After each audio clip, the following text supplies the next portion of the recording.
कभी कभी दिल उन रिश्तों को भी पहचान लेता है जिन्हें दिमाग मानने से इनकार कर देता है।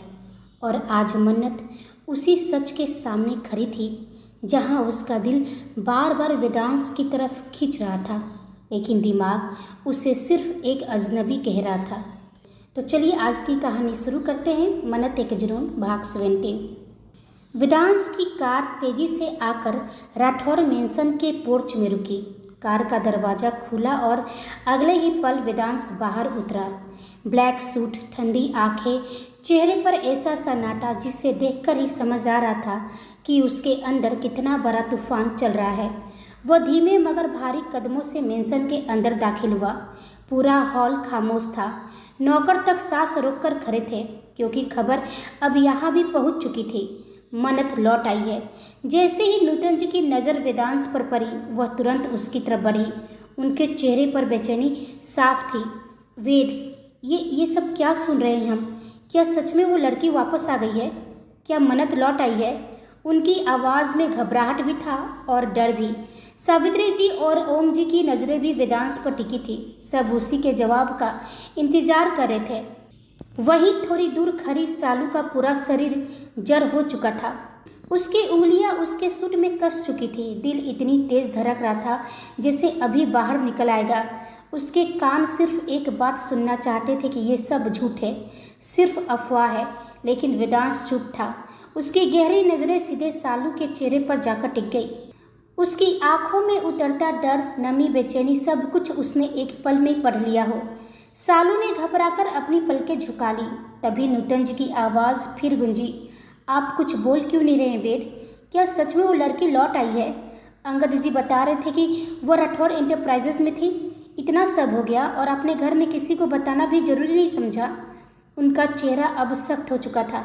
देखिए वेद, अगर वो लड़की सच में लौट भी आई है ना, तो भी इस घर के दरवाजे उसके लिए कभी नहीं खुलेंगे। इतना सुनते ही माहौल और भी भारी हो गया। लेकिन अगले ही पल ओम जी आगे बढ़े। उनकी आवाज़ गहरी थी, नूतन, होश में रहकर बात कीजिए। ये बात करने का अभी सही वक्त नहीं है। फिर उन्होंने वेदांश की तरफ देखा और पूछे, बताओ वेद, क्या यह सच है? मन्नत वापस लौट आई है? कुछ पल तक पूरा हॉल खामोश रहा। सिर्फ घड़ी की टिक टिक सुनाई दे रही थी। फिर वेदांश ने गहरी सांस ली। उसकी आंखें बेहद ठंडी हो चुकी थी। उसने बस 2 शब्द कहे, कुछ ही देर में प्रेस कॉन्फ्रेंस है। मीडिया के साथ साथ आप सबको भी सारे जवाब मिल जाएंगे। उसकी आवाज़ इतना शांत थी कि वही शांति सबसे ज़्यादा डरावनी लग रही थी। इतना कहकर वह पलटा और सीधे सीढ़ियों की तरफ बढ़ गया। किसी ने उसे रोकने की हिम्मत नहीं की थी। वहीं सालू को लगा जैसे उसकी दुनिया पैरों के नीचे से खिसक गई हो। उसकी आंखों में आंसू उतर आए, लेकिन उन आंसुओं के पीछे डर से ज़्यादा नफरत थी। वह मन ही मन बुदबुदाई, हे राम जी, ऐसा मत होने देना। वो वापस नहीं आ सकती हैं। 3 साल बाद क्यों लौटी है वो? जब मैंने पहली बार सपना देखना शुरू की, जब वेदांश जी के दिल में अपनी जगह बनानी शुरू की, तभी क्यों लौट आई? उसकी आंखों में जलन उतर आई। नहीं, मैं उन्हें वापस अपनी ज़िंदगी में आने नहीं दूंगी, कभी नहीं। वहीं दूसरी तरफ नूतन जी के चेहरे पर भी गुस्सा साफ दिख रहा था। उन्होंने धीमी मगर कड़वी आवाज़ में कहा, अगर वो लड़की सच में लौट आई है तो भी इस घर में उसकी कोई जगह नहीं है। लेकिन तभी सावित्री जी सख्त आवाज़ में बोली, बस बहुत हो गया। फैसला आप नहीं करेंगी, ये फैसला सिर्फ वेद करेगा। इसलिए शांत बैठो और इंतज़ार करो। वहीं दूसरी ओर लूना की कार फ्लैट के सामने आकर रुकी। पूरा रास्ता खामोशी में बीता था। न लूना ने कुछ कहा था, न मन्नत ने। लेकिन मन्नत की आंखें लगातार भींगी हुई थी। उसका दिमाग अब भी उन्हीं सवालों में उलझा हुआ था। फ्लैट के अंदर आते ही उसने गहरी सांस ली, जैसे खुद को संभालने की कोशिश कर रही हो। वो सोफे पर जाकर बैठ गई और दोनों के बीच फिर एक लंबी खामोशी छा गई। कुछ देर बाद मन्नत ने धीरे से कहा, मेरी एक मदद करोगी लूना? लूना ने उसकी तरफ देखा लेकिन कुछ बोली नहीं। मन्नत ने कांपती आवाज़ में बोली, मुझे उदयपुर छोड़ देंगी प्लीज़, मेरा यहाँ दम घुट रहा है। उसकी आंखें फिर भर आई। सच और झूठ के बीच में मैं ऐसे उलझ गई हूँ कि मैं खुद को ही कहीं खो दी हूँ। मैं ज़िंदगी में कभी इतनी नहीं उलझी जितनी इस वक्त उलझ गई हूँ। उसने अपना सिर पकड़ लिया। सच में मेरा दिमाग फट रहा है। बस बस मुझे यहाँ से दूर ले चलो, उदयपुर पहुँचा दो। उसके बाद मैं पलटकर कभी मुंबई नहीं आऊँगी। यह सुनते ही लूना हल्का सा मुस्कुराई, लेकिन उसकी मुस्कान में दर्द था। वो धीरे से बोली, अच्छा तो एक सवाल का जवाब दोगी? मन्नत ने उलझकर उसकी तरफ देखा। लूना ने उसकी आंखों में देखते हुए पूछी, कब तक तुम भागोगी? मन्नत की भव्य सिकुड़ गई। मतलब? लूना उसकी तरफ थोड़ा झुकी। मतलब ये कि कहाँ कहाँ भागोगी मन्नू? मुंबई से भागोगी, लोगों से भागोगी, अपने सवालों से भागोगी, लेकिन अपने दिल से कैसे भागोगी? मन्नत का चेहरा सख्त हो गया। वह तुरंत बोली, मैं भाग नहीं रही हूँ, मैं बस अपने घर वापस जाना चाहती हूँ। इसे भागना नहीं कहते। उसकी आवाज़ में बेचैनी बढ़ती जा रही थी। यहाँ के लोग बहुत चालाक हैं। हर कोई किसी न किसी मतलब से करीब आ रहा है। हर कोई मेरा फ़ायदा उठाना चाहता है। उसने दर्द से भरी नज़रों से लूना को देखा। लेकिन तुम नहीं समझोगी, क्योंकि तुम्हारे साथ ऐसा कुछ नहीं हो रहा है। वह एक पल के लिए रुकी, फिर गंभीर सांस लेकर अचानक बोली, जरा सोचो, कबीर सर ने मुझे अपनी बहन की हमशक्ल बताया और आज ही पता चला कि हमारे बॉस की पत्नी भी वही है। मन्नत के दिल में एक दर्द उठा। उसने खुद से मन में पूछा, मुझे क्यों तकलीफ़ हो रही है कि उनकी शादी हो चुकी है? दिल क्यों दुख रहा है? उसकी आंखों में नमी उतरने लगी थी। वह एक पल रुकी, शायद खुद से ही जवाब ढूंढ रही थी, लेकिन अगले ही पल उसने खुद को मजबूती से संभाला और बोली, चलो माना कि मेरी शक्ल उनकी पत्नी से मिलती हो, लेकिन इसका मतलब ये तो नहीं कि सब मुझे ही वही इंसान मान ले और अपना हक जताए। उसकी आवाज़ भरा गई थी। उसने लूना को देखते हुए बोली, और अब तो मुझे तुम पर भी शक हो रहा है लूना। लूना की भवें हल्की सिकुड़ गई। मन्नत आगे बोली, कहीं तुम भी तो इन लोगों से मिली हुई नहीं हो ना? तभी तो मुझे इतना बड़ा जॉब ऑफर मिला। 1 लाख का सैलरी इतनी आसानी से कौन देता है? अब मुझे लग रहा है कि ये सब पहले से प्लान था, मुझे यहाँ लाने का, मुझे इन लोगों के बीच फंसाने का। लेकिन मैं जानना चाहती हूँ कि आखिर किस मकसद से? क्यों? तुमने मुझे धोखा क्यों दिया लूना? लूना अब भी चुपचाप उसे देख रही थी। उसने मन्नत की एक एक बात बिना टोके सुनी, लेकिन अगले ही पल उसने मन ही मन खुद को सख्त किया। वह गहरी सांस ली और मन्नत के हाथों को अपनी हाथों में लिया और बड़ी संजीदगी से उसकी आंखों में देखी। उसकी आवाज़ में एक ठहराव था, मनु, मैं जानती हूँ कि तुम गलत नहीं हो, मैं तुम्हारी हालत समझ सकती हूँ, लेकिन प्लीज़ कुछ भी फैसला करने से पहले एक बार मेरी पूरी बात सुन लो। उसके बाद तुम जो फैसला करोगी मैं मान लूँगी। यहाँ तक कि तुम्हें मैं खुद उदयपुर छोड़ कर आऊँगी। मैं तुम्हें रोकूंगी नहीं, मैं तुमसे कोई ज़बरदस्ती नहीं करूँगी। मन्नत खामोश अपनी नज़रें फेर ली। तभी लूना एक गहरी सांस ली और बोली, विश्वास कहने में छोटा शब्द है, पर इसकी ताकत बहुत बड़ी होती है। शायद तुम अब तक मुझ पर भरोसा नहीं कर पाई हो, इसलिए सवाल उठा रही हो, पर मैंने तुम्हें अपनी बहन माना है और एक बहन अपनी बहन से कभी झूठ नहीं बोलती। मन्नत ने अपनी नज़रें उठाकर लूना को देखा। लूना का चेहरा इस वक्त मासूमियत से भरा था, लेकिन उसके मन में द्वंद्व चल रहा था।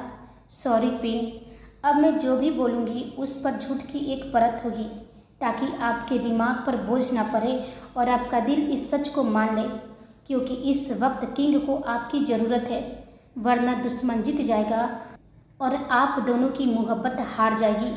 उसने एक गहरी सांस ली और कहना शुरू किया, हाँ, कबीर सर की बहन मन्नत ही हमारे बॉस की पत्नी भी है, लेकिन किस्मत ने उन्हें हमसे छीन लिया और वो बहुत दूर चली गई। मन्नत हैरानी से उसे देखने लगी। उसके चेहरे पर सवाल उभर आए थे। लूना ने अपनी आवाज़ को और भावुक बनाया। उनके जाने के सदमे में बॉस और कबीर सर का परिवार पूरी तरह टूट गया। सब कुछ बिखर गया। बॉस तो बिल्कुल टूट चुके थे। उन्होंने उनकी याद में खुद को अंधेरी दुनिया में कैद कर लिया था। वो मानने को रेडी ही नहीं थे कि उनकी मन्नत उनसे दूर जा चुकी है, और वो आज भी इस बात को नहीं मानते। लेकिन एक दिन उन्होंने तुम्हें उदयपुर में देखा। मन्नत हैरानी से पूछी, मुझे उदयपुर में? कब? कैसे? मैं कुछ समझी नहीं। लूना ने गहरी सांस ली और बोली, वही 7 स्टार होटल जहाँ तुम्हारे चाचा ने तुम्हें उस शेख को बेच दिया था, याद है ना? और उस शेख से तुम्हें बचाने वाला अनजाने में ही सही कोई और नहीं, हमारे बॉस वेदांश राठौर ही थे। मन्नत अवाक रह गई। उसकी आंखें फटी की फटी रह गई। उसे वो अंधेरा याद आया, वह डर, वेदांश का उसके करीब आना, उसके कानों के पास झुककर जान कहना। उसका दिल जोर से धड़क उठा। वह मन ही मन सोची, यानी उन्होंने मुझे अपनी पत्नी समझकर जान कहा था।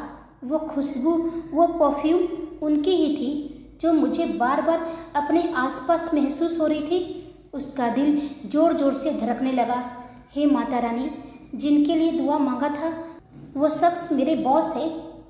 अनायासी उसके चेहरे पर चमक आ गई थी। अगले ही पल उसकी नज़रें लूना पर टिक गई, जैसे वह उससे कोई ऐसा सच सुनना चाहती हो जो उसके दिल को चैन दे दे।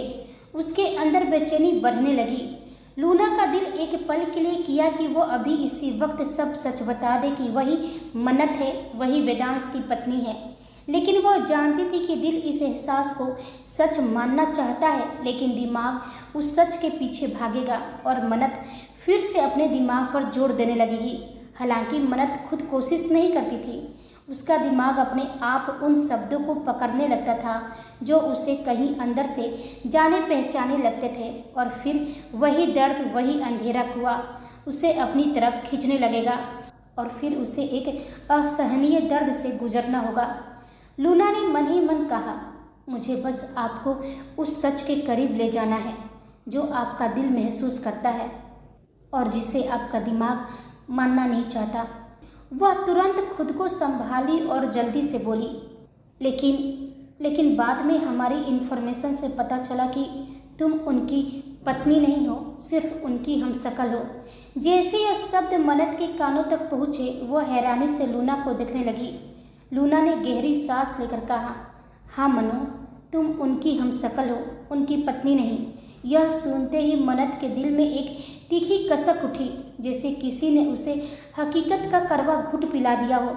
लेकिन अगले ही पल उसकी आंखों में नमी के साथ साथ गुस्सा उभर आया। तो फिर क्यों?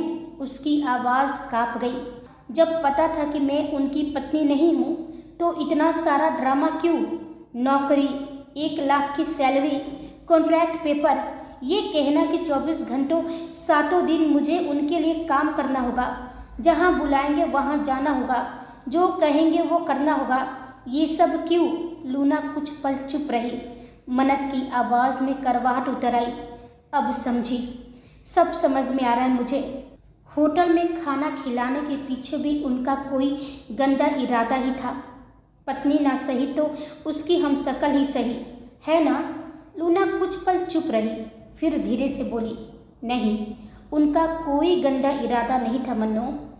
वह तुम्हारे करीब नहीं आना चाहते थे, वह तुम्हारा भरोसा जीतना चाहते थे, ताकि, उसने गहरी सांस ली, ताकि वह तुम्हें दुनिया के सामने अपनी पत्नी बनाकर ला सके।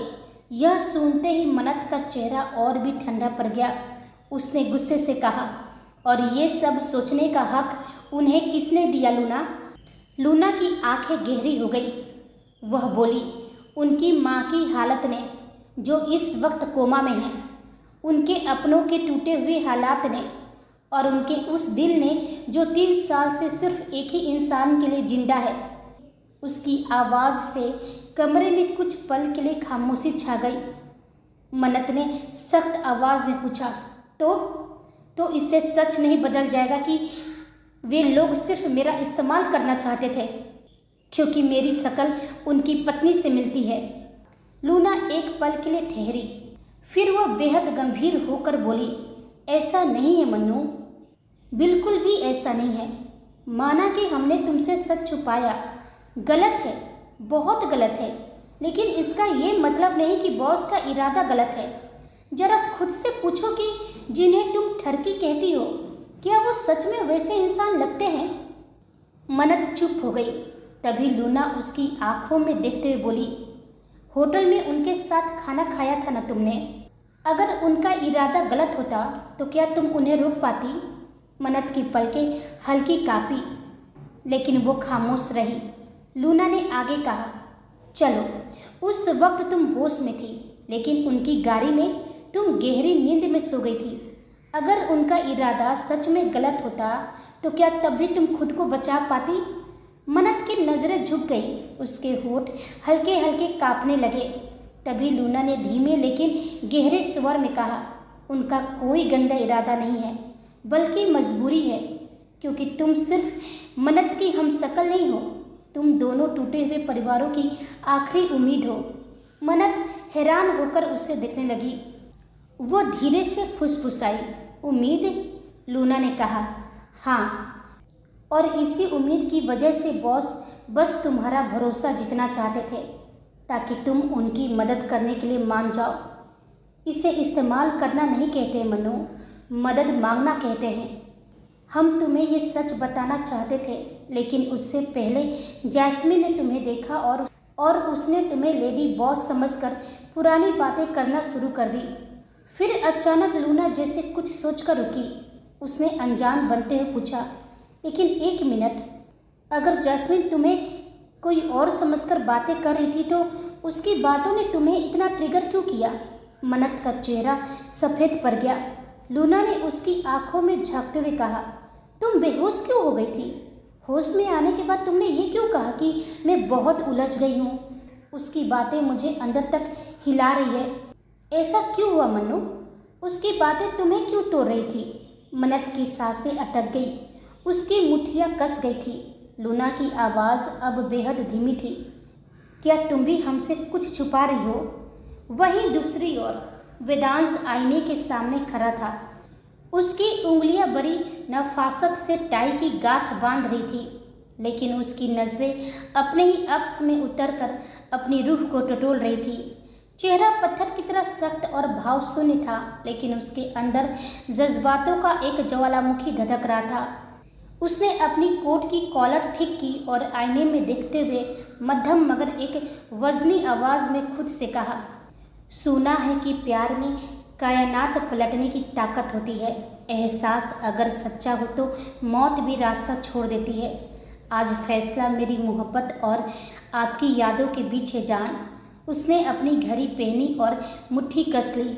उसकी आंखों में एक ऐसी चमक थी जो शायद हार और जिद से ऊपर उठ चुकी थी। उसने अपनी आंखें बंद की। मन्नत का रोता हुआ चेहरा उसकी आंखों के सामने उभर आया। उसने गहरी सांस लेकर कहा, अगर मेरी मोहब्बत में वो तपी से जो पत्थरों को पिघला दे, अगर मेरा 3 सालों का इंतज़ार एक इबादत था और अगर कभी आपने मुझसे रूह वाली मोहब्बत की थी तो आज आपको लौट कर आना होगा जान। आज आपको अपनी यादों की उन बेड़ियों को तोड़ना होगा जो आपको मुझसे दूर रख रही हैं। दुनिया की नज़रों में आप खुद को भूल चुकी होंगी, पर मेरा यकीन कहता है कि मेरा नाम आपकी हर सांस में कहीं महफूज है। उसकी आवाज़ और भारी होती चली गई।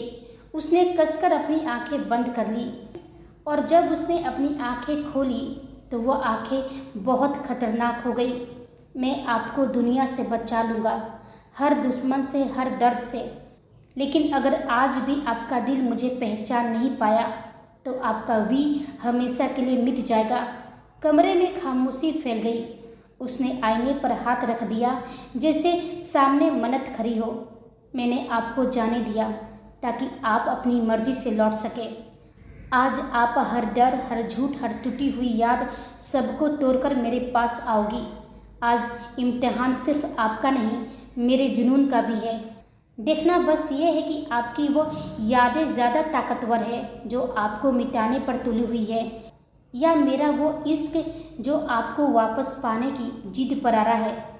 आइएगा ज़रूर जान, वरना इस दुनिया से मोहब्बत नाम के लफ्ज़ पर से मेरा भरोसा हमेशा के लिए उठ जाएगा।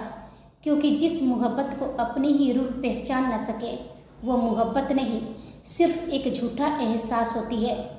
वेदांश ने अपना कोट पहना। उसकी आंखें लाल हो उठी। अब खेल शुरू होता है। देखते हैं आपके दिमाग में भरा अंधेरा जीतता है या वेदांश राठौर का जुनून।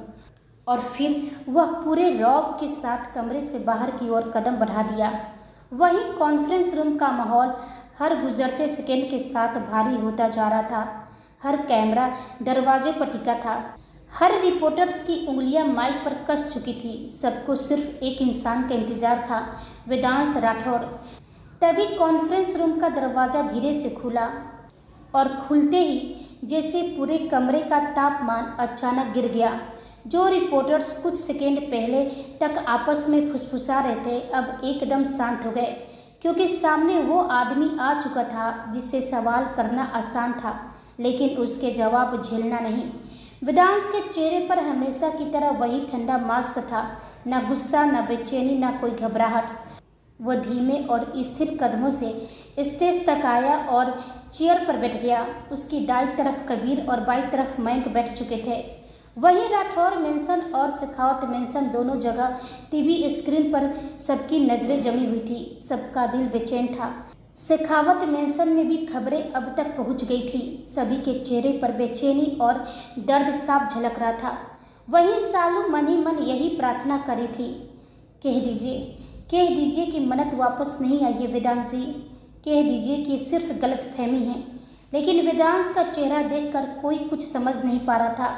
तभी एक महिला रिपोर्टर ने हिम्मत जुटाई और अपने माइक उठाया और संभल कर पूछी, मिस्टर राठौर, सुना है कि मिसेज मन्नत वेदांश राठौर वापस लौट आई हैं। हम जानना चाहते हैं कि आखिर 3 साल तक आप दोनों अचानक गायब क्यों रहे, और अगर मिसेज राठौर वापस आ चुकी हैं तो वो इस वक्त आपके साथ क्यों नहीं है। सूत्रों के मुताबिक वो ना राठौर मेंशन में है, ना शेखावत मेंशन में। तो क्या आप दोनों अब साथ नहीं हैं? क्या आपने अलग होने का फैसला कर लिया है, जबकि पूरी दुनिया जानती है कि आप दोनों एक दूसरे से बेइंतहा प्यार करते थे? तो आखिर ऐसी क्या वजह हुई कि आप दोनों अलग हो गए? सवाल खत्म होते ही पूरा कॉन्फ्रेंस रूम फिर खामोश हो गया।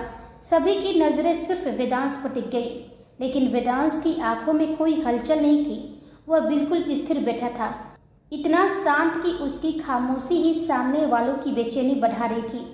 तभी उसने माइक को धीरे से अपनी ओर खिसकाया। उसने रिपोर्टर की ओर देखा भी नहीं। उसकी नज़रें सामने किसी शून्य पर टिकी थी। वह गहरी और शांत आवाज़ में बोला, आपका सवाल आपकी हैसियत से बड़ा है, लेकिन आपकी जानकारी से छोटा। पूरा हॉल में सन्नाटा छा गया। रिपोर्टर के हाथ से माइक छूटते छूटते बचा। वेदांश अपनी जगह से आधा इंच भी नहीं हिला, पर उसकी आवाज़ पूरे कमरे में गूंज रही थी। सबसे पहले, मेरी पत्नी कोई खबर नहीं है जिन पर हर कोई अपनी मनचाही कहानी बना सके। पूरा हॉल एकदम शांत हो गया। वेदांश ने आगे कहा, आपने पूछा कि हम 3 साल कहाँ थे, पर शायद आप लोग भूल गए हैं। मिस्टर राठौर को दुनिया को अपनी लोकेशन देने की आदत नहीं है। मेरी पत्नी कहाँ रहती हैं, किसके साथ रहती हैं और वो राठौर मेंशन गई या नहीं, ये मेरा प्राइवेट अफेयर है, आपकी टीआरपी का जरिया नहीं। उसने अपनी नज़रें घुमाकर पूरी मीडिया गैलरी पर डाली, जैसे कोई शेर अपनी रियासत देख रहा हो। रही बात हमारे रिश्तों की, तो मिसेज मन्नत वेदांश राठौर इस साम्राज्य की मलिका है, और एक राजा अपनी रानी के साथ कहाँ समय बिताता है, यह पूछने की जुर्रत सूत्रों को नहीं करनी चाहिए। तभी एक रिपोर्टर ने हिम्मत करके फिर सवाल किया, मिस्टर राठौर, हमें खुशी है कि आप दोनों साथ हैं, लेकिन सवाल पूछना हमारा काम है, तो हम पूछेंगे ही। आप यहाँ मौजूद हैं, लेकिन मिसेज राठौर कहाँ हैं? क्या वो इस कॉन्फ्रेंस को ज्वाइन नहीं करेंगी? आखिर 3 साल बाद पूरी दुनिया उन्हें देखना चाहती है। यह सुनते ही टेबल के नीचे वेदांश की मुट्ठियाँ कस गई थी। उसकी नसें हल्की सी उभर आई, लेकिन चेहरे पर अब भी वही खामोश ठंडापन था। कुछ सेकंड तक वो रिपोर्टर को बिना पलक झपकाए देखता रहा। इतनी गहरी नज़र की सामने वाला खुद असहज हो गया।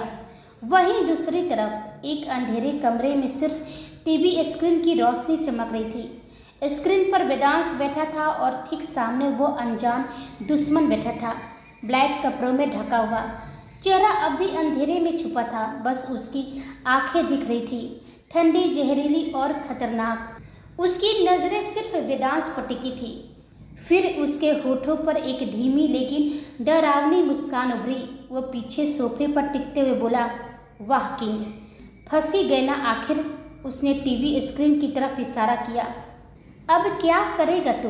तुझे क्या लगा था अपने ठंडे चेहरे, अपनी खामोशी और इन बर्फीली जैसी आंखों से इन रिपोर्टर्स को चुप करा देगा?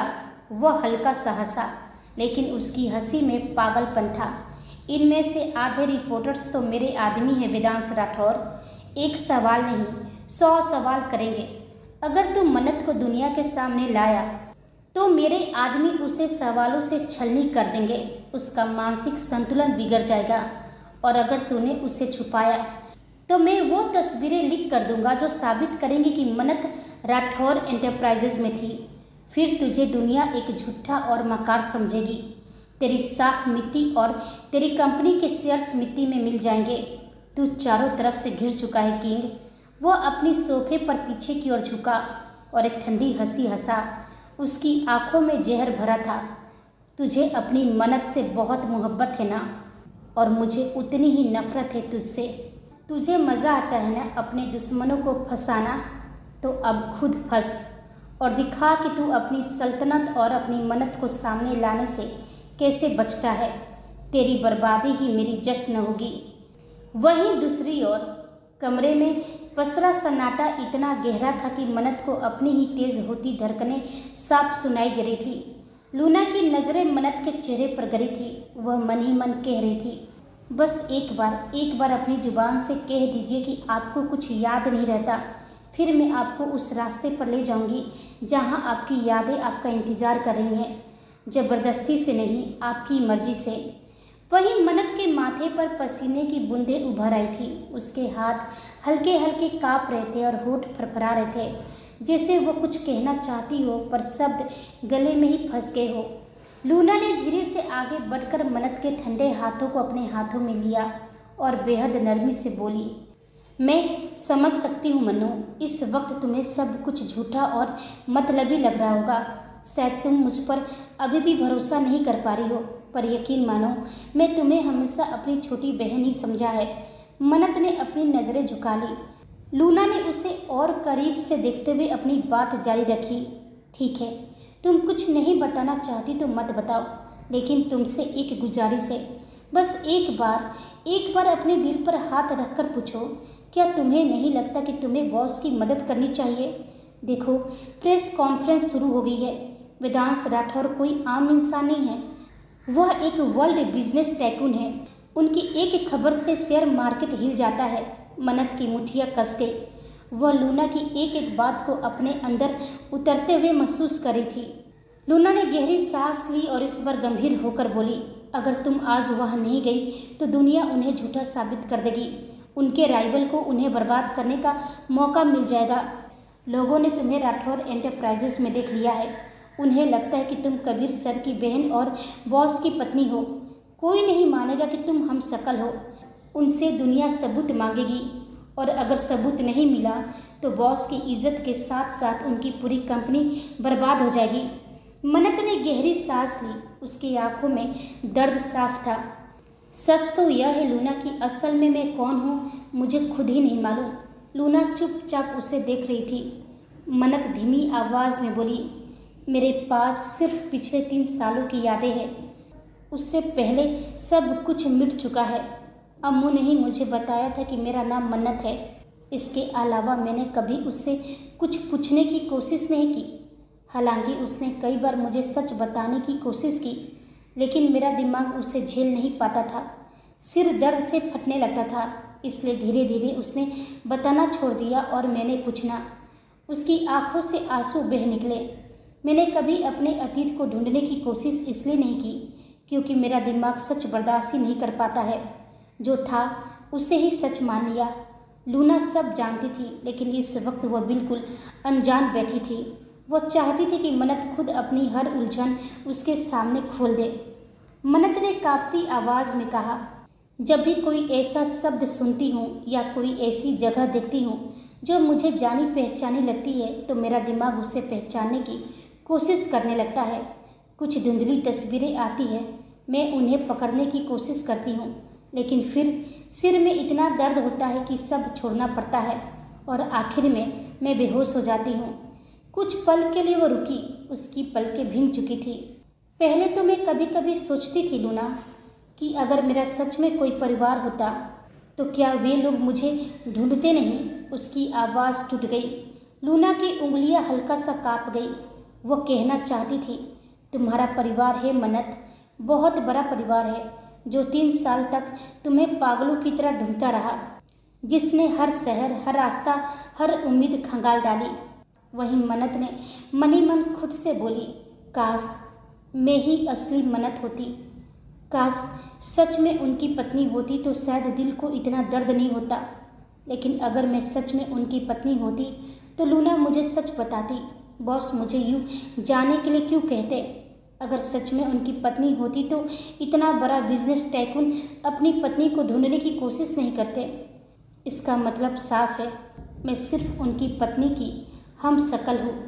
उसका अपना दिमाग एक बार फिर सच को झूठ साबित करने लगा था और मन्नत उसी झूठ को सच मानने की कोशिश कर रही थी।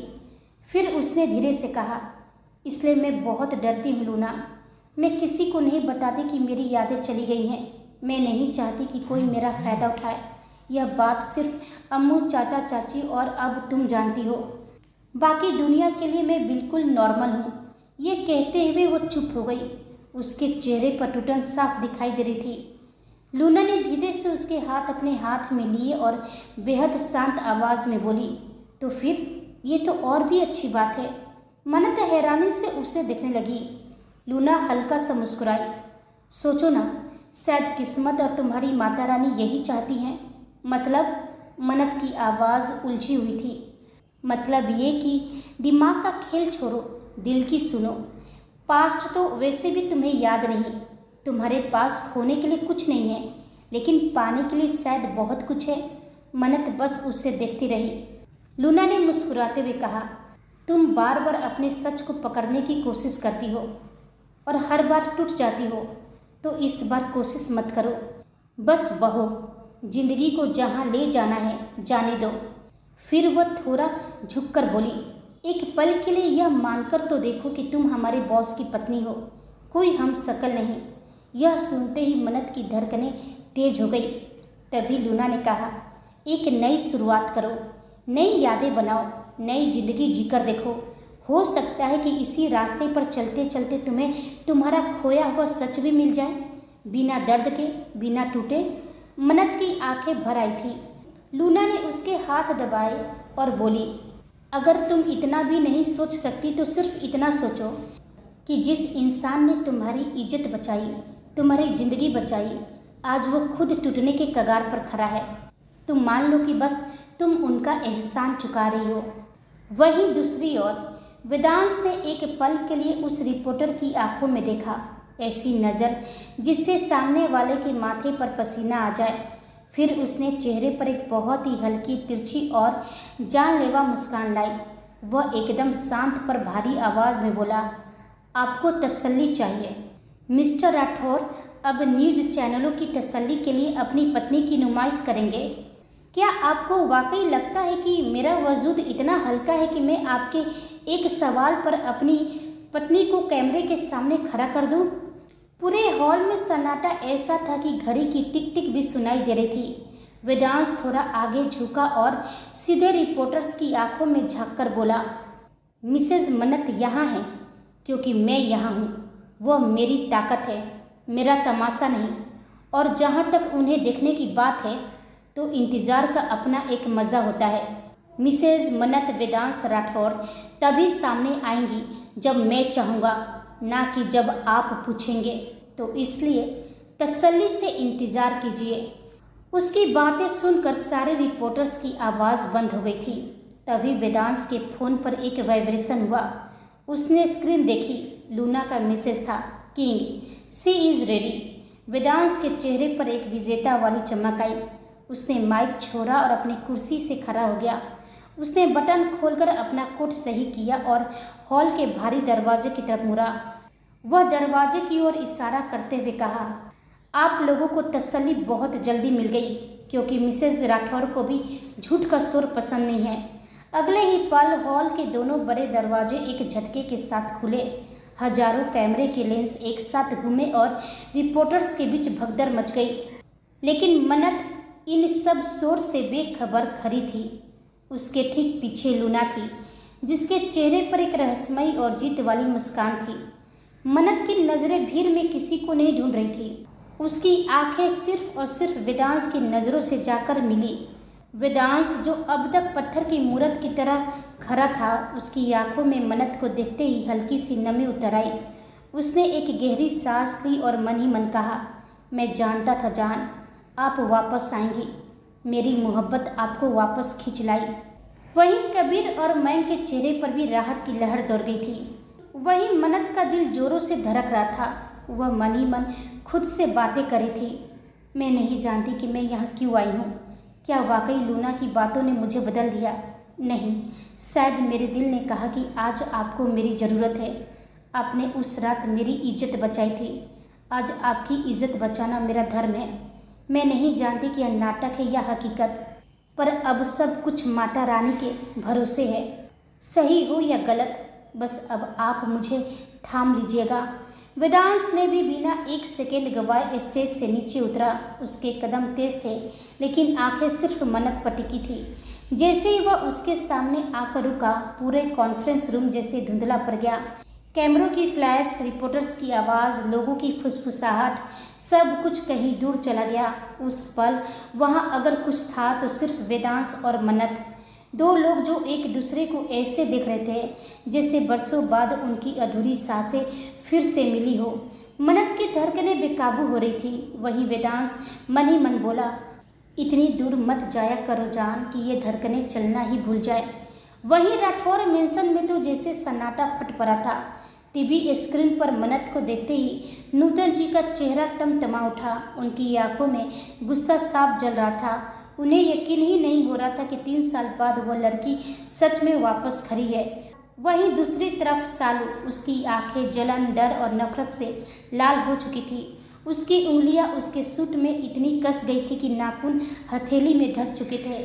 आज पहली बार उसने मन्नत को देखा था।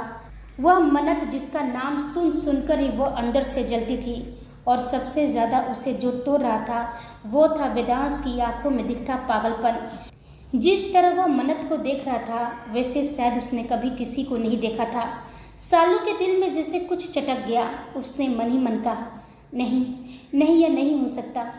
इतने साल बाद भी वेदांश जी सिर्फ उसे ही देख रहे हैं। इन्हें वापस नहीं लौटना चाहिए था। वहीं शेखावत फैमिली की हालत बिल्कुल अलग थी।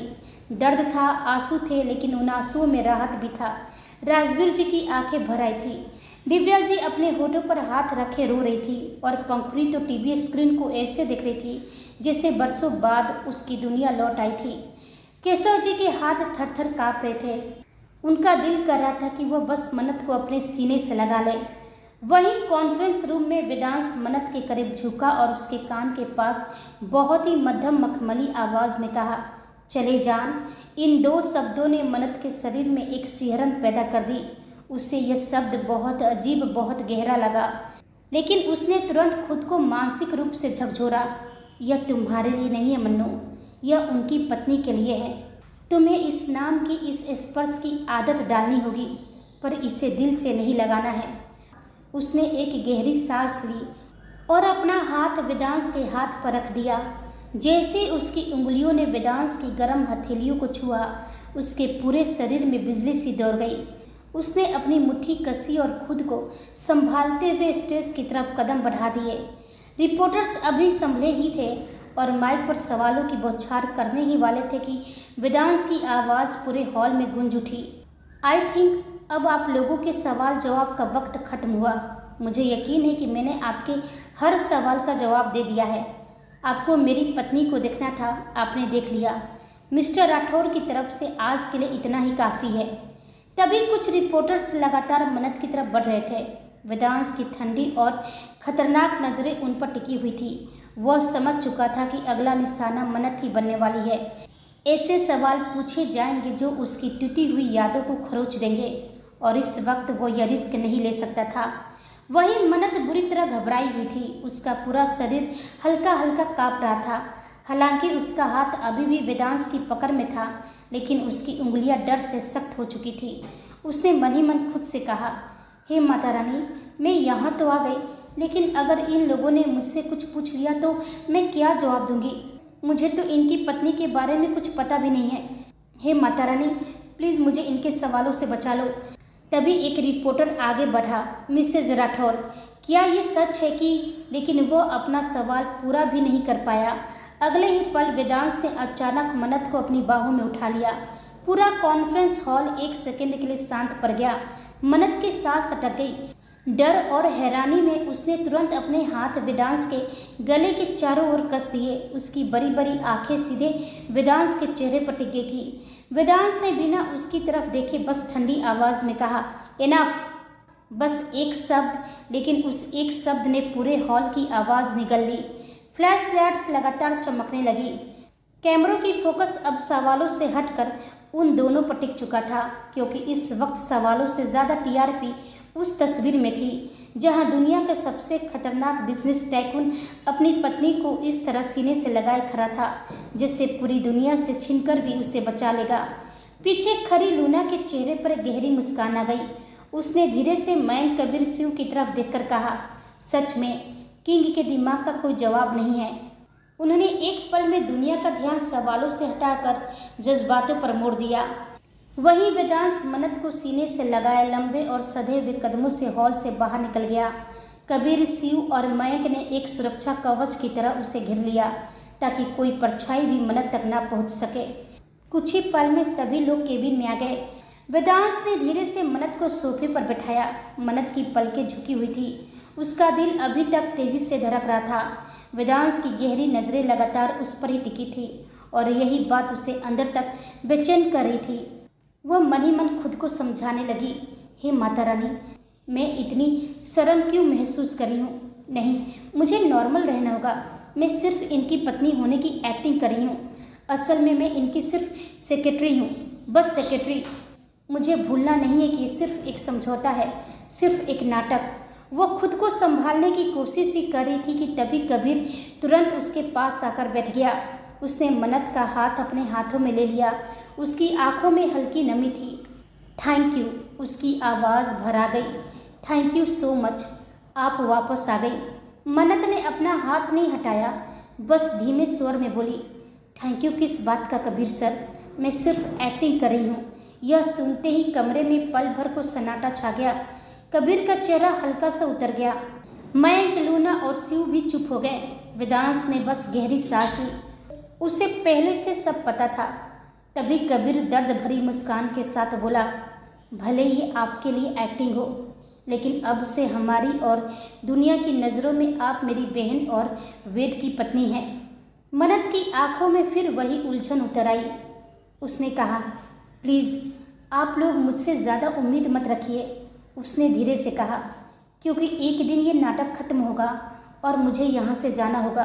कबीर कुछ पल उसे देखता रह गया।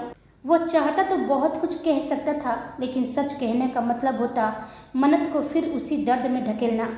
इसलिए उसने खुद को संभालते हुए हल्के से मुस्कुराकर कहा, ठीक है, लेकिन जब तक ये नाटक चल रहा है तब तक आप मुझे सिर्फ कबीर भाई कहेंगी, सर नहीं। मन्नत के होठों पर हल्की सी फीकी मुस्कान आई। उसने धीरे से सिर हिला दिया। कुछ ही देर बाद कबीर, मयंक, शिव और लूना बाहर चले गए। अब पूरे केबिन में सिर्फ दो लोग थे, वेदांश और मन्नत। और यही बात मन्नत की धड़कनों को और भी बेकाबू कर रही थी। तभी वेदांश धीरे से उसके पास आकर बैठ गया। मन्नत की उंगलियां बेचैनी में आपस में उलझ गई। वह उसकी तरफ देख भी नहीं पा रही थी। इससे पहले कि वेदांश कुछ कहता, वह जल्दी से बोल पड़ी, देखिए सर, ज़्यादा सोचने की ज़रूरत नहीं है। मैं सिर्फ आपकी मदद करने आई हूँ। और ये बात मैं कबीर सर, मेरा मतलब मैंने अभी कुछ देर पहले कबीर भाई से भी साफ कह चुकी हूँ। वेदांश बस चुपचाप उससे देखता रहा। उसकी आंखों में अजीब सा सुकून था, जैसे 3 साल बाद उसकी बिखरी दुनिया फिर से वापस लौटा हो। मन्नत ने खुद को संभालते हुए फिर कहा, और उस दिन उदयपुर में आपने मेरी मदद की थी, मेरी इज्जत बचाई थी, तो समझ लीजिए आज मैंने आपकी इज्जत बचाई है। हिसाब बराबर। उसके चेहरे पर जबरदस्ती की शक्ति थी। मुझे मालूम है कि अब ये नाटक मुझे कुछ समय तक चलाना पड़ेगा, तो ठीक है, मैं निभाऊंगी। दुनिया के सामने, आपके परिवार के सामने मैं आपकी पत्नी बनकर रहूंगी। वह कुछ पल रुकी, फिर अपनी नज़रें झुकाकर बोली, लेकिन अकेले में मैं सिर्फ आपकी सेक्रेटरी हूँ, इससे ज़्यादा उम्मीद मत रखिएगा। कमरे में फिर खामोशी छा गई। वेदांश की नज़रें अभी भी उसी पर टिकी थी। फिर अचानक उसके होठों पर हल्की सी मुस्कान आई। वो थोड़ा उसकी तरफ झुका और बेहद धीमी आवाज़ में बोला, समस्या ये है मिस सेक्रेटरी, मेरा दिल ना आपको कभी सिर्फ सेक्रेटरी मान ही नहीं पाया। यह सुनते ही मन्नत झटके से सोफे से उठी और हड़बड़ाकर पूछी, कहना क्या चाहते हैं आप? क्या आप मुझे अपना सेक्रेटरी नहीं मानते? वेदांश ने एक ठंडी सांस ली और सोफे के पीछे हाथ टिकाते हुए मन्नत की आंखों में देखा। उसकी आवाज़ में एक अजीब सा अधिकार था। अब वो क्या है ना, आप सेक्रेटरी तो कुछ ही घंटों के लिए रहेंगी, लेकिन अब तो आपको मेरी पत्नी बनने की एक्टिंग करनी है। मन्नत ने उसे तिरछी नज़रों से देखा और मन ही मन बुदबुदाई, यही तो समझ में नहीं आ रहा मुझे कि मैं क्यों आपकी पत्नी बनने की एक्टिंग कर रही हूँ। कहाँ फंस गई मैं? अच्छा खासा उदयपुर निकल रही थी। अगर लूना की बातों में नहीं आती तो ना मुझे ये सब झेलना पड़ता, ना मुझे ये पत्नी बनने की एक्टिंग करनी पड़ती। सच में मुसीबत मोल ले ली मैंने। भले ही मन्नत ये सब खुद से कह रही थी, लेकिन वेदांश की नज़दीकी की वजह से उसके दिल की धड़कनें बहुत तेज थी। उसने अपना हाथ अपने दिल पर रखा और खुद से सवाल किया, ये धड़कनें बिना वजह इतनी बढ़ क्यों जाती हैं? मुझे खुद समझ नहीं आता कि मेरे शरीर को क्या हो रहा है। वहीं वेदांश की गहरी नज़रें मन्नत के चेहरे पर ही जमी थी। उसने मन्नत की घबराहट को पढ़ लिया और हल्के तंज से बोला, मिस सेक्रेटरी। मन्नत ने उसे घूरकर देखा और चिढ़ते हुए बोली, सर देखिए, आप मुझे चिढ़ाइए मत। अगर आप मुझे ऐसे चिढ़ाएंगे तो मैं एक्टिंग नहीं कर पाऊंगी, फिर हम पकड़े जाएंगे। तो फिर आप क्या कहेंगे दुनिया के सामने? हमारा झूठ पकड़ा जाएगा। आप इतने बड़े बिजनेस टाइकून हैं, आपका शेयर मार्केट गिर जाएगा और फिर आप रोड पर आ जाएंगे। इसलिए देखिए, मुझे अच्छे से एक्टिंग करनी है तो आप मुझे अपनी पत्नी के बारे में सब कुछ बता दीजिए। जब आपके घर वाले सवाल पूछेंगे तो मैं क्या जवाब दूंगी? वेदांश ने मन्नत की बात सुनकर कोई जवाब नहीं दिया। उसने बस उंगली के इशारे से मन्नत को अपने पास बुलाया। मन्नत पहले तो हिचकिचाई, थोड़ी सोची और फिर धीरे धीरे उसके पास जाकर खड़ी हो गई। जैसे वह उसके सामने खड़ी हुई, वेदांश ने बिजली की तेजी से उसका हाथ पकड़कर उसे अपनी ओर खींचा। मन्नत संभल नहीं पाई और सीधे वेदांश की गोद में जाकर गिरी। उसकी आंखें फटी की फटी रह गई। उसकी सांसें बुरी तरह उलझ गई। उसका दिल जैसे सीने से बाहर निकल आने को बेताब था। वेदांश का चेहरा इस वक्त उसके इतने करीब था कि उसकी गर्म सांसें सीधे उसकी त्वचा को छू रही थी। मन्नत ने घबराकर अपनी नज़रें झुका ली। सर सर, उसकी आवाज़ हल्के से कांपी। आप इतने करीब क्यों आ रहे हैं? वेदांश की आंखों में हल्की सी मुस्कान उभरी। वह बिना पलक झपकाए उससे देखता रहा। वह उसके कान के पास झुका और फिर अपनी गर्म सांसें छोड़ते हुए बोला, क्योंकि मिस सेक्रेटरी, उसने धीमी मगर भारी आवाज़ में कहा, क्योंकि मिस सेक्रेटरी, दुनिया के सामने सिर्फ हाथ पकड़ लेने से कोई पत्नी नहीं बन जाता, उसके लिए एहसास चाहिए होता है। मन्नत की उंगलियां उसके सट को कसकर पकड़ चुकी थी। उसे खुद समझ नहीं आ रहा था कि वह खुद को उससे दूर क्यों नहीं कर पा रही है। वह जल्दी से बोली, देखिए सर, आप मुझसे फ्लर्ट मत कीजिए, ये गलत बात है। मैं पहले ही बहुत नर्वस हूँ। अगर मैं एक्टिंग करते करते कुछ गलत बोल गई ना तो सब पकड़ लेंगे। वेदांश हल्का सा और झुका। तो सीख जाइए। क्या सीखना है? मिसेज राठौर बनना। यह सुनते ही मन्नत की आंखें बड़ी हो गई। उसका गला सूख गया। मैं सिर्फ एक्टिंग कर रही हूँ सर, उसने खुद को संभालते हुए कहा। वेदांश की नज़रें उसकी आंखों में और भी गहरी उतर गई। समस्या यही है जान।